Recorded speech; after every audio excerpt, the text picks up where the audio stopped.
আসসালামু আলাইকুম। প্রিয় দর্শক, একটা বিষয় আমার কাছে স্পষ্ট যে নির্বাচন নিয়ে তো মোটামুটি এখন একটা আলোচনা হচ্ছে। সবাই নির্বাচনে নানাভাবে প্রস্তুতি নিচ্ছেন, নানাভাবে আলোচনা করছেন যে কীভাবে ভোট আনা যায়, আরও ভোট আনা যায়, কার কত % ভোট হবে এবং ভোটের জগতে কে কাকে কুপঘাত করবে। এই জন্য আগের থেকে কিন্তু একটা কথার লড়াইও শুরু হয়ে গেছে।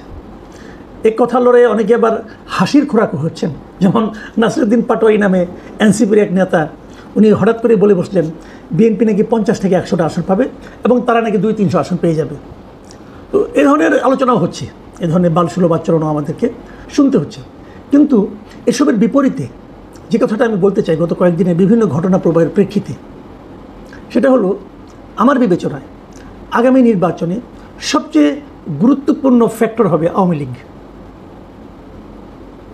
তো অনেকে বলবেন যে আওয়ামী লীগ তো নেই, আওয়ামী লীগ তো ইলেকশন করতে পারবে না। এখন পর্যন্ত যা দেখছি আওয়ামী লীগ ইলেকশন হয়তো আর করতে দেবে না। যদি আওয়ামী লীগ ইলেকশন না করে, আওয়ামী লীগের রাজনীতি নিষিদ্ধ, আওয়ামী লীগ কোনো মিছিল করতে পারবে না, মিটিং করতে পারবে না। বাট এটি হলো মজার কথা যে একটা দল কোথাও নেই, দৃশ্যত নেই, আইনত নেই, সরকার তাকে দৃশ্যপট থেকে সরিয়ে দিয়েছে। আমাদের এই অন্তর্বর্তীকালীন সরকার, যদি তাকে নিরপেক্ষ বলতে হয়, বললাম এই নিরপেক্ষ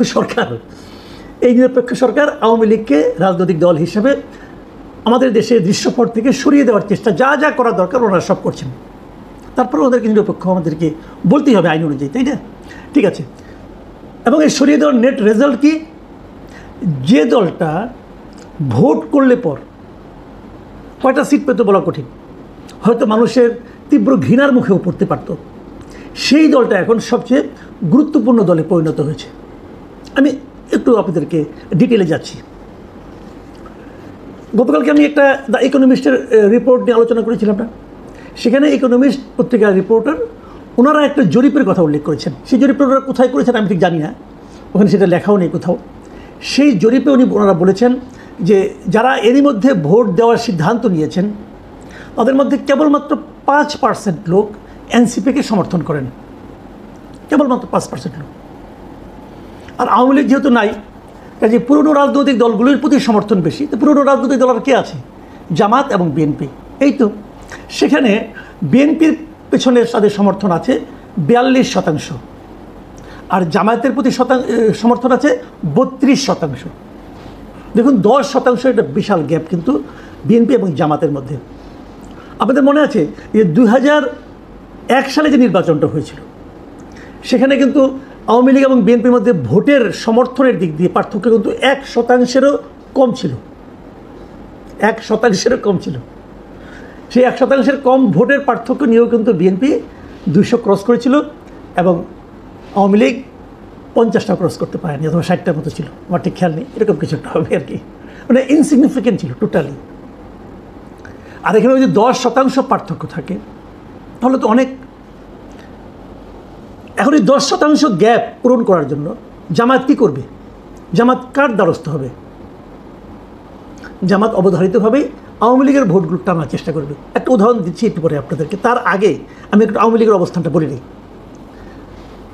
বাংলাদেশে এই ইকোনমিস্টের এই লেখায় কিন্তু বলা হয়েছিল যে এদেশের এখনও একটা বড় অংশ মানুষ মনে করে যে তারা সুযোগ পেলে আওয়ামী লীগকে ভোট দিত, এবং যারা ভোট দেবে বলে সিদ্ধান্ত নিয়েছে তাদের মধ্যেও আওয়ামী লীগ নেই জানার পরেও তাদের মধ্যেও 14% ভোটার তার আওয়ামী লীগের প্রতি তাদের সমর্থন জ্ঞাপন করেছে।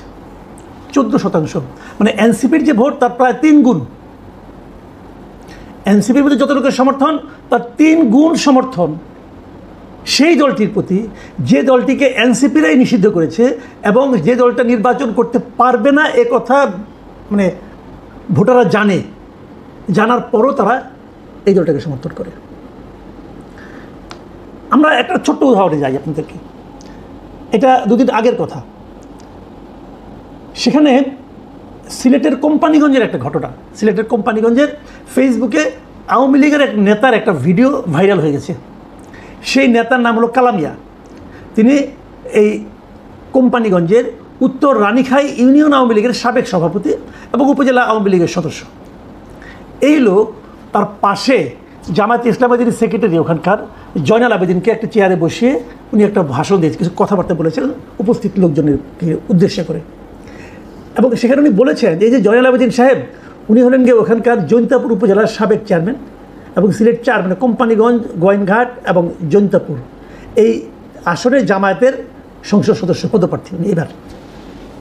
সেখানে অনেক কথা উনি বলেছেন যে আওয়ামী লীগ আর 10-12 বছরে আসতে পারবে না, ওই কালামিয়া যিনি আওয়ামী লীগের লিডার আর কি, আসতে পারবে না, আওয়ামী লীগ অপেক্ষা করতে হবে, কাজে আমাদেরকে তো কাউকে ভোট দিতে হবে, বিএনপি আর জামাতি আছে, যদি আমরা বিএনপিও পাশ করে তাও তো জামাত বিরোধী দল হবে, এবং এই জন্য আমাদের উচিত হবে আমাদের যে ভোটটা আছে এই ভোটটা আমরা জামাত এবং বিএনপিকে যেন 50-50 করে দিই।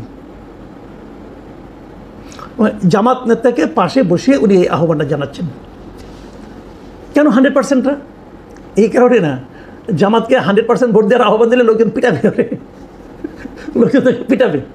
ওই পিটুনির হাত থেকে বাঁচার জন্য সে 50 দিয়ে শুরু করছে আর কি, যে ভাই 50 দিয়ে শুরু করেন, অন্তত পুরোটা দিয়ে না, পুরোটা বিএনপিকে দেন না, অর্ধেক বিএনপিকে দেন, অর্ধেক জামাতকে দেন। মানে জামাত আওয়ামী লীগের ভোটটা পাওয়ার জন্য মরিয়া হয়ে গেছে। কারণ জামাত তো খুবই হিসেব নিকেশ করে পলিটিক্স করে, তাদের তো জানে তারা যে এই 10%-এর গ্যাপ তাদেরকে দূর করতে হবে। তাদের হিসাব হয়তো অন্যরকম, অন্য জরিপ হয়তো আরেক রকম, এক একজনের এক এক রকম জরিপ থাকতেই পারে। তো জামাত হিসাব করে দেখেছে তার আওয়ামী লীগের ভোট দরকার, বিএনপির তো দরকারই আছে, আর এনসিপির দরকারের বাইরে, তারা হিসাবের বাইরে 5% ভোট নিয়ে তারা কী করবে।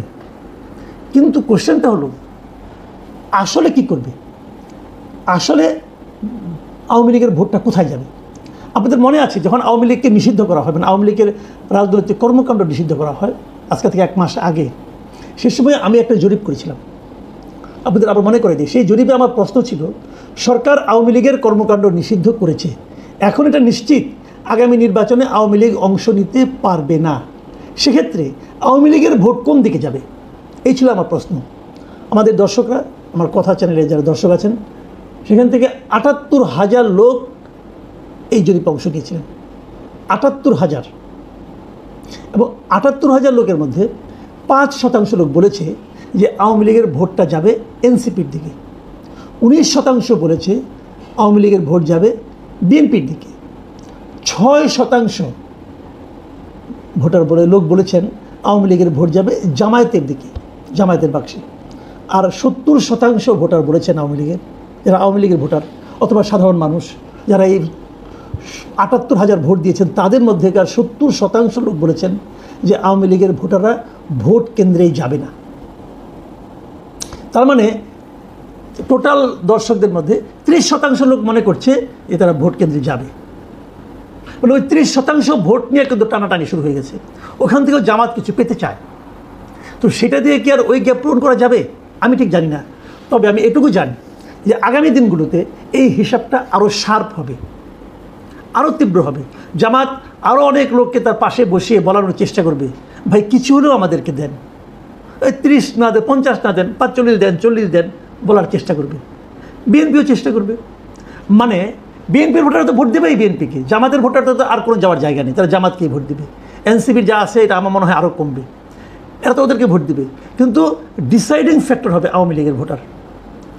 ডিসাইডিং ফ্যাক্টর মানে তারা চেষ্টা করবে যে আওয়ামী লীগের ভোটারদেরকে কত বেশি ভোট কেন্দ্রে আনা যায়। কিন্তু আমার বিবেচনায়, আমি রাজনীতির প্রতি বিভিন্ন পলিটিক্যাল পার্টি কর্মী সমর্থকদের যে আমি আন্তরিকতা এবং ইনভলভমেন্ট দেখেছি এর আগেও, সেক্ষেত্রে আওয়ামী লীগের ভোটাররা যদি সিদ্ধান্ত নেয় যে তারা ভোট কেন্দ্রে যাবে না, তাহলে আগামী নির্বাচন একটা ডিজাস্টার হয়ে যাবে এই সরকারের জন্য। ডক্টর ইউনূস মাঝে মাঝে বলেন না, ইতিহাসে সর্বশ্রেষ্ঠ নির্বাচন উপহার দেবেন। আমার মনে হয় তখন ওনার মনে হবে যে ইতিহাসও বুঝি না, সর্বশ্রেষ্ঠ নির্বাচনও বুঝি না। প্রিয় দর্শক, এখানে পর্যন্তই। আল্লাহ হাফেজ।